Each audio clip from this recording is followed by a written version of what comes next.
This is Smithy.tv. Hi, this is Kenny Robinson and Clifton Joseph. let them know who you is.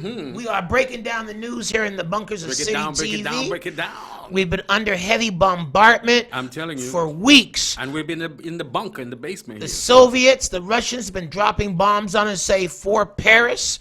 And we ain't that fond of Miss Hilton either, but I'm just glad No. it ain't the Kardashians they got a beef with. You know, so anyway, speaking about bombing and being bombed and getting it, now I read this weekend that the LCBO, they say that if marijuana is legalized, they want to be our pusher man. Yes, so we moved from bombs to bongs. The bongs away. Kenny, I absolutely, totally disagree with this. Warren Smokey Thomas, who is the head of OPSU, the Ontario Public Service Employees Union. He was all for it. He's all for it. So again, what we have is the big guys coming in and displacing all of those dudes who we know have their little mom and pop stores. You can go and get your little weed at. All of those guys who for years have been like, outside the law. Now they want to bring and say, okay, forget you pushers. We're going to be the official pusher, and you're going to go to the liquor store where you buy your liquor, and you can buy it there, displacing a whole bunch of small businessmen. Moms and pops. But the problem is, how are you going to collect your taxes on it? Now, moms and pops willing to set up their Ontario limited corporation with they're allowed so much for setup fees for and can they write off their baggies and can they write off? Well, one particular establishment I once went with you. The brother just had a big stack of newspapers where he just ripped it up and put your shit inside it. On the plastic bags. No plastic bags. He had brown bags and he wrapped up everything and just So he was ecologically responsible. Absolutely. Just giving your stuff in recycle. Because look about all the plastic bags we have just thrown into the garbage over the They're years. ecologically secure. They recycle. So look, it's easy to tax these guys, right? Plus, I have a problem with the tax. In Colorado is this year is going to make so far $125 million in taxes, right? Here's how they do it. The sales tax there is 2.9%. Right. On top of that, you got to pay when you're buying your weed 25%, Kenny.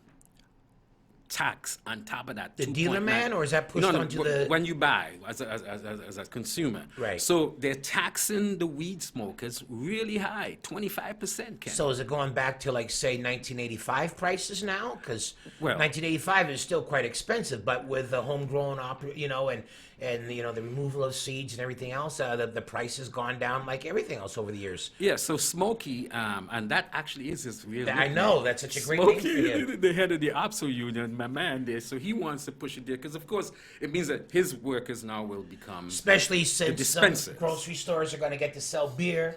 So and one thing, Bulky, but on the other hand, the LCBO, they are set up already. Because as they said, people are trained to identify minors and men dressed in burqas pretending to be underage. And we know how to we know our staff, they know when somebody's had a bit too much. So so in that sense they are the perfect already set up red tape brick and mortar foundation to walk in there and get it.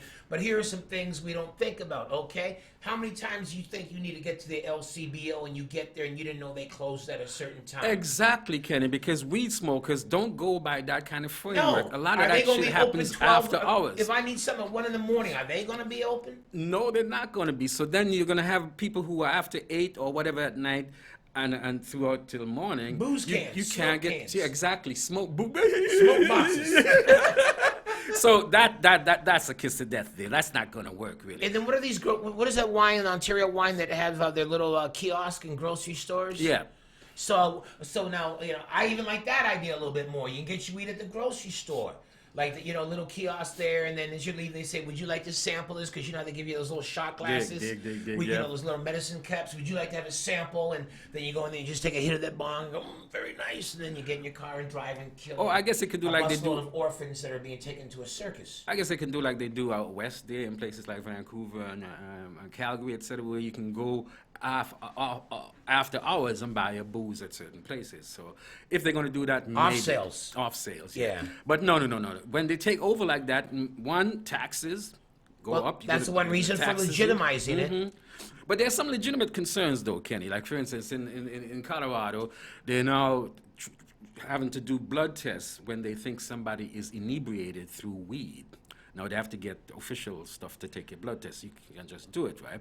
And Bullshit. the other big problem... You why not- ask a Chicago or a New York or a Jefferson, Missouri police officer bust you if up and they get the need blood any that way. special equipment to draw blood. You ask them they need anything that they don't already have in their car. And in Colorado, they had some hoopla about there were 2 suicides and 1 murder committed by people who had too high a potency of brownies, marijuana brownies. That's why you got to have And- the government selling. Yeah, and of course they worried about children getting the brownies, because they're sweet, and kids might think that in the cookies, and kids might end up doing that. So that is a legitimate concern that the government is going to have to deal with. But I no, I do not support the LCBO or any kind of governmental agency becoming the key depot for weed. I think it should stay in the hands of the small business people who, for all these years, been against the law, outside of the law, and doing their business. Let them be legit Now, and what make some about money. big corporations getting involved? That's why They are. the law to pass marijuana, to legalize marijuana, medical marijuana in Ohio was shot down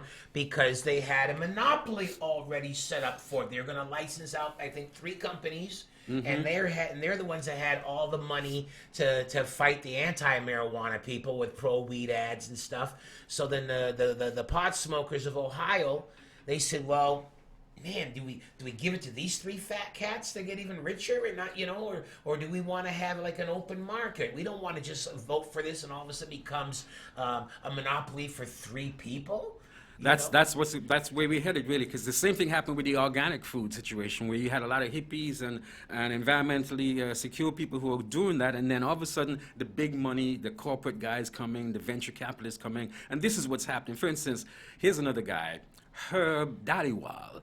He was an MP, a Liberal MP in Vancouver. Right. He heads a big medical marijuana company in Vancouver. They just gave $1 million to University of British Columbia to do some tests. So what we have, and as I say, his name is Herb Dhaliwal. You are finding connections with everybody's name. So this is what we have where Ernie Eves, the ex-premier, he was premier for about 2 minutes in Ontario. He heads, he's part of a marijuana company too, medical marijuana, that struck a $150 million deal with companies in the States and in Jamaica to produce medical marijuana. They've got stuff going with the scientists at the University of West Indies at Mona campus in Jamaica. Anytime there's big money tied up in any kind of study, Yeah, so the big money's results are coming going to be in. the results that the big money wants. Absolutely, and then you displace all of the guys and gals who've been doing their business and servicing the marijuana community for years. They'll be totally Then maybe they need pot blown away. headhunters. They need pot headhunters where they could go and recruit these independent entrepreneurs. or pot-tropreneurs, I guess. These entrepreneurs can then maybe get hired by the big, even by a government foundation or the big money people can bring in to say, in recognition of your marijuana knowledge, we have given you a doctor of doctor of the weed, doctor of herbology. Call me Dr. Weed, man. And we're gonna and thank you for your authorization that this is the finest smoke that you can get. Like Willie Nelson, apparently, we're talking about big money. Willie Nelson is coming out with his own brand. I don't know if he's renting his name or if it's like truly tested by Willie. Snoop the Snoop Lion Dogg, yep.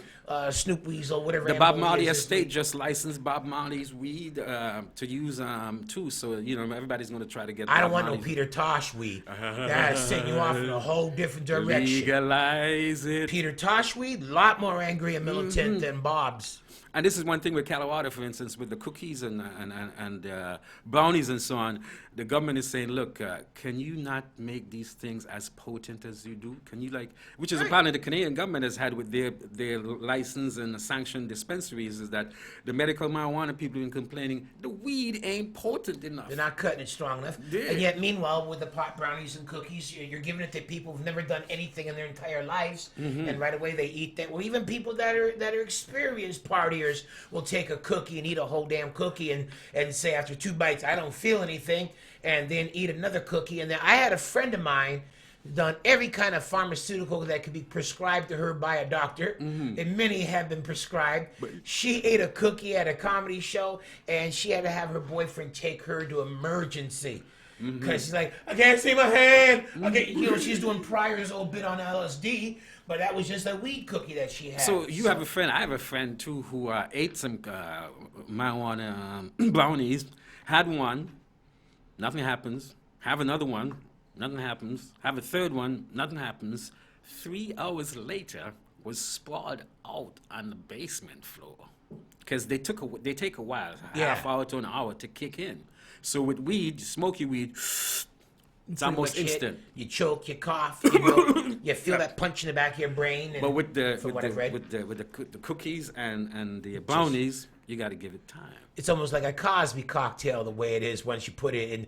See, you put the THC in the brownies and you don't taste what's illegal because it's so good and yummy. Then you wake up with semen all over you. Uh-oh. Well, we talked about the Air Force earlier. We must show some respect to our Navy. And Slick Cuddy Slick. people are going to think we've been at the LCBO early today, folks. Yeah, but dig. Anyway, sampling the products. Too early for the LCBO, and we're too late for Egerton on Eglinton.